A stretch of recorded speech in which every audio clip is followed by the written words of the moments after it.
NEET exam, ये NEET exam इतना बड़ा एग्ज़ाम है कि सब लोग इसके पीछे भागते रहते हैं। पूरे के पूरे देश में 15-16 लाख बच्चे अपीयर करते हैं।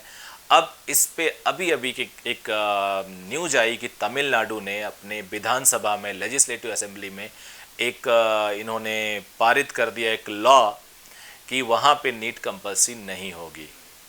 तो और उसके पीछे जो लॉजिक दिया वो लॉजिक बड़े सारे आप कह सकते हो मेरे हिसाब से तो एम्बिग्यूअस थे, बहुत ज़्यादा जस्टिफाइड नहीं थे, लेकिन उनका लॉजिक है, हो सकता है उन्होंने अपने स्टेट को देखते हुए दिया हो।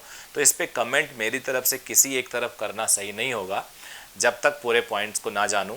लेकिन उन्होंने जो लॉजिक दिया वो लॉजिक ये दिया कि जो ऑल इंडिया टेस्ट सीरीज़ हो रहा है उससे बहुत इनबैलेंस हो रहा है। रूरल एरियाज़ के बच्चे डॉक्टर नहीं बन रहे हैं, तो नेचुरली वो रूरल एरिया में जाके सेवा नहीं करना चाहेंगे।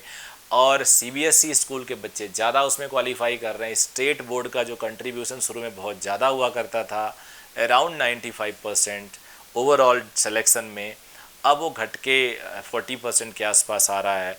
तो उनके ये लॉजिक थे। दूसरा लॉजिक था कि ये बड़ा स्ट्रेसफुल होता है, पेपर लीक हो जा रहे हैं, जबकि ऐसा कोई लीक वूक नहीं हुआ। इतने सालों में 1-2 बार केसेस हुए और किसी के जगह पे कोई और एग्ज़ाम दे रहा है। तो ये सारे उनके लॉजिक थे।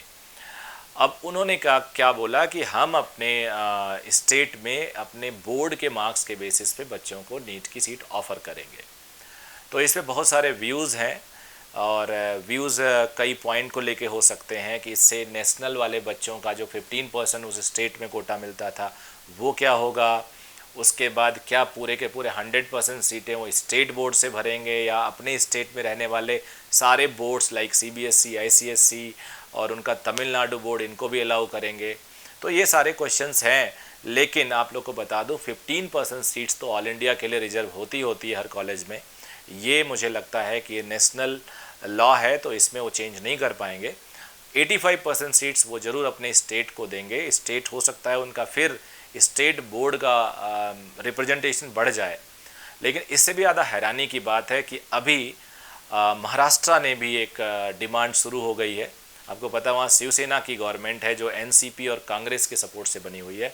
तो कांग्रेस के प्रेसिडेंट साहब ने, मिस्टर नाना है शायद उनका नाम, उन्होंने डिमांड की है कि हमारे यहाँ भी ऑलमोस्ट सेम सिचुएशन है जो तमिलनाडु में है, तो हमारे यहाँ भी नीट को ख़त्म किया जाए।